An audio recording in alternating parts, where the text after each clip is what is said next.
What life must be like to be Michael Jordan.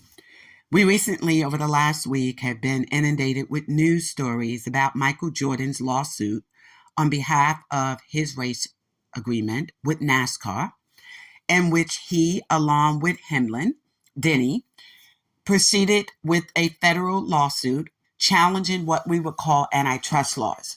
Now, we recently saw or heard about similar litigation against the PGA regarding its golfers being able to play in countries like Dubai and overseas and barring them from being able to do so. In Michael Jordan's litigation, he raises similar arguments, but on this wise. He accuses the France family, no, it's really France, the France family of doing the following: buying a majority of the premier racetracks that are exclusive to NASCAR races, imposing exclusivity deals on NASCAR sanctioned racetracks, acquiring Automotive Racing Club of America, the only notable stock car racing series competitor, preventing teams from participating in any of the stock car races while also retaining ownership over next-gen parts and cars and, quote, forcing teams to buy their parts from single-source suppliers chosen by NASCAR. So here's the deal. 23XI Racing and Front Row Motorsports were the only Cup Series teams not to sign the new charter agreement. Michael Jordan's position is that the others who did sign were pressured into signing. So he really wants people to understand, listen, I'm not the only person that didn't sign because I'm trying to be problematic here. They only signed because they were pressured into doing so. He says, quote, no other major professional sport in North America is run by a single family, in this instance, the France family, that enriches themselves through these kinds of unchecked monopolistic practices. Okay, that's what they said in their statements. And interestingly, the former Chicago Bulls player and NBA legend and champion refers to the practices of NASCAR as bullies. Okay, now, here's a couple of things that I address in this issue of Michael Jordan, race, and racing. It is this. Michael Jordan, many years ago, raised similar allegations against a golf country club. And one of the responses by many people back then was, Michael, just buy your own golf courses. There comes a time and place in our lives in this space of being Black in America and around the world. And Michael's is looked at differently, and I'm going to address that too. When he was married to a Black woman, Juanita Van Noy, people valued and respected him on a different level. Now he's married to a white Cuban woman. And so as a result, people look at his complaints about race or legal actions such as this differently.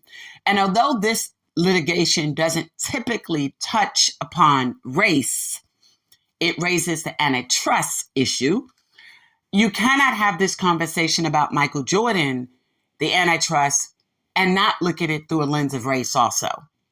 Because there are people asking, Michael, what are you doing in the space of drawing in Black race car drivers, bringing and going into urban corridors and bringing in Black athletes to be able to participate in this space? He's partnered in the NASCAR deal with Denny Hamlin, or Hamlin, depending upon whose vernacular. But there are others that are asking, what are you trying to do on a bigger scale other than enrich yourself, Michael Jordan? And so wherein his position is that the France family has enriched itself, there are people saying, okay, we get that, we understand that, but what exactly are you doing to enrich the entire sport outside of yourself? Because the driver that you have, Tyler Reddick, is Caucasian. So what, if at all, are you doing beyond enriching yourself? I mean, you're a businessman, and the France family are business people too, right? So when we look at it through that lens, people are asking, why are you suing them? on these grounds? And what are you hoping to accomplish through this litigation? What is your outcome of this litigation? What are you looking for the final outcome to be in terms of you personally, in terms of you and your family and their legacy financially?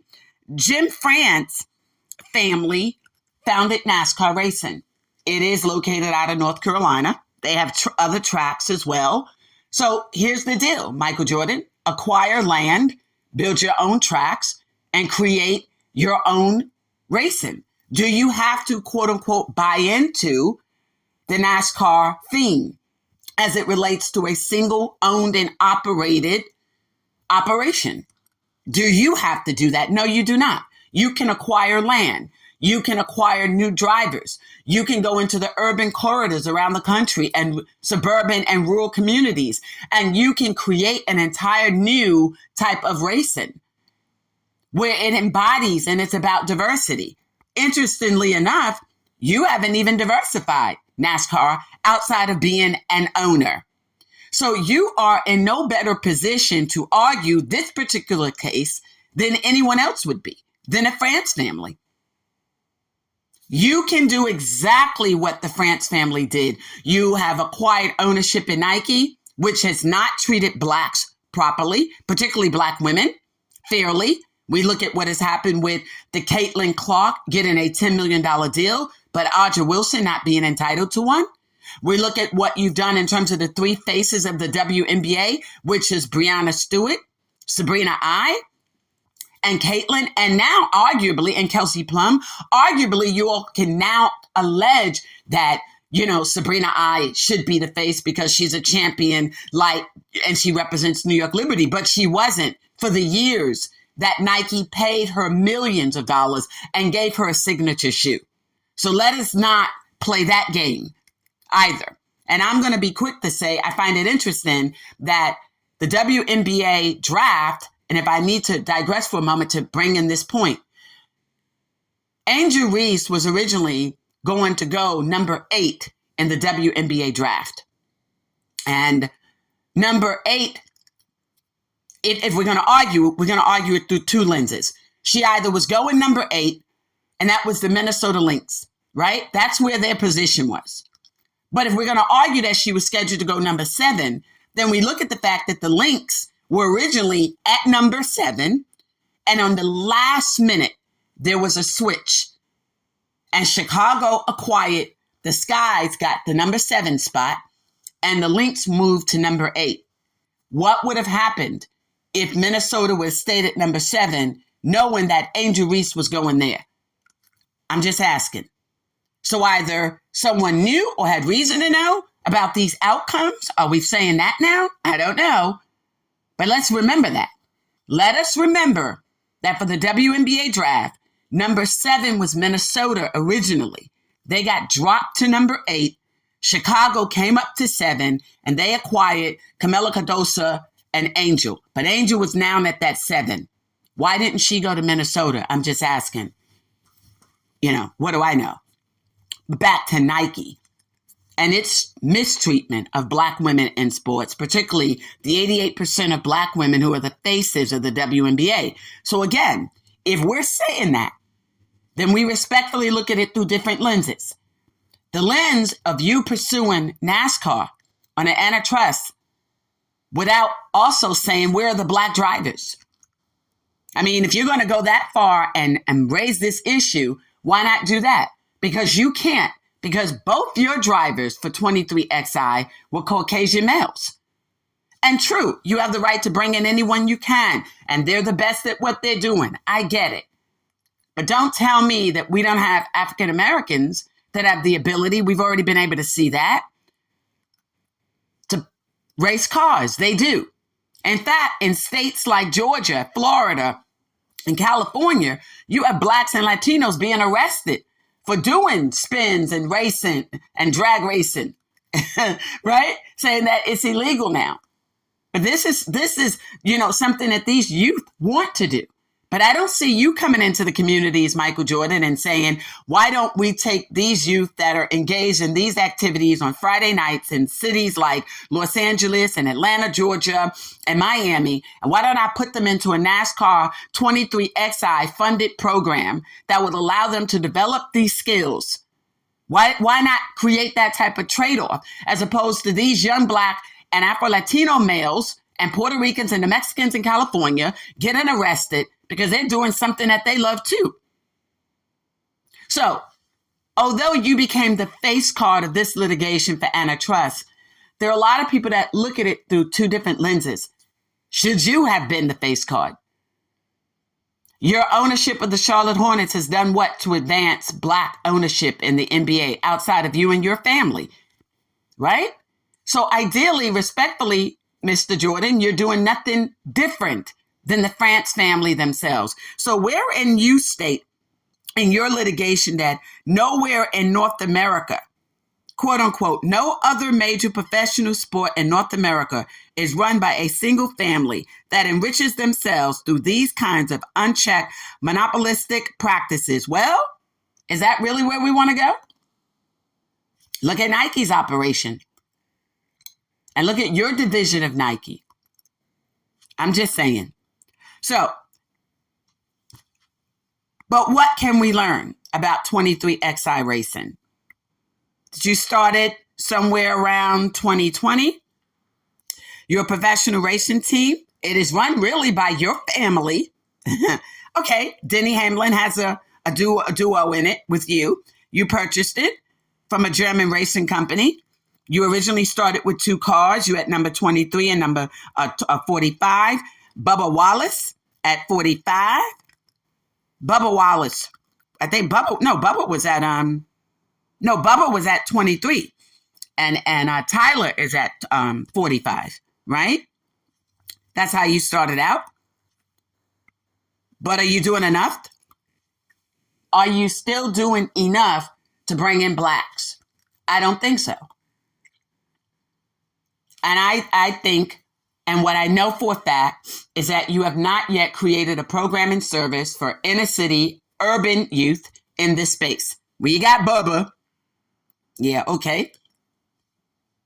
But what is that doing in terms of the overall performance of what you can be doing in this space? And you're going through the same thing you went through at Nike, where Black youth were out there killing themselves for a pair of Nike sneakers. And you stayed silent on that. But you profited from that. So let us be clear when we start advancing antitrust litigation. I get it. You're doing it now, and it was done with baseball. In fact, David Falk some years ago ended up running into a similar legal argument when he tried to bring in you and Magic Johnson, remember? So the two of you can face off, and the NBA said, no, you can't do that, and he advanced a lawsuit. And then there were questions regarding antitrust issues as well as union. All right, well, you know where I'm going with this. Okay, so at this time, given your wealth at a purported $3.5 billion, if Forbes is correct, then you've made your history in this space too, as being one of the wealthiest Americans. But what are you doing?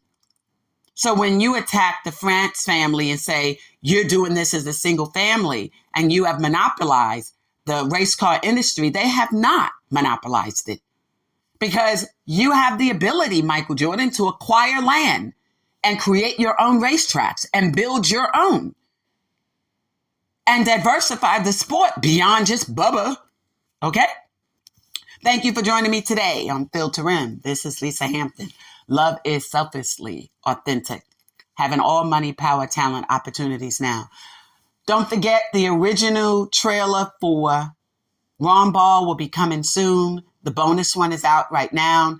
I'm grateful that a lot of you have shared your thoughts to me through email, but don't be afraid. You could have posted those things online. I'm not afraid of negative reviews at all. That's how we grow. That's how we learn. That's what platforms allow us to do. So, but we do have, as we made aware in our pressers originally, the appropriate term would be the official trailer will be dropping soon. We dropped the bonus trailer to kind of glean some thoughts and some ideas. It originally dropped through a premiere, which was just private people checking in, sharing their thoughts, what could be moved here, there, and everywhere. Somehow those ended up online when it was just 4 of us that was supposed to be viewing it, then 25 of us. How'd that happen? Anywho, I'm working on YouTube to get those off of the search, get up those out of search engines. Notwithstanding that, the trailer that should be available for you and the public is online. Check it out. Share your thoughts. I have no problem with that. You can continue to do it by email, but you can post your comments. That's fine. No problem there. Thank you for joining us. Be blessed. Be encouraged.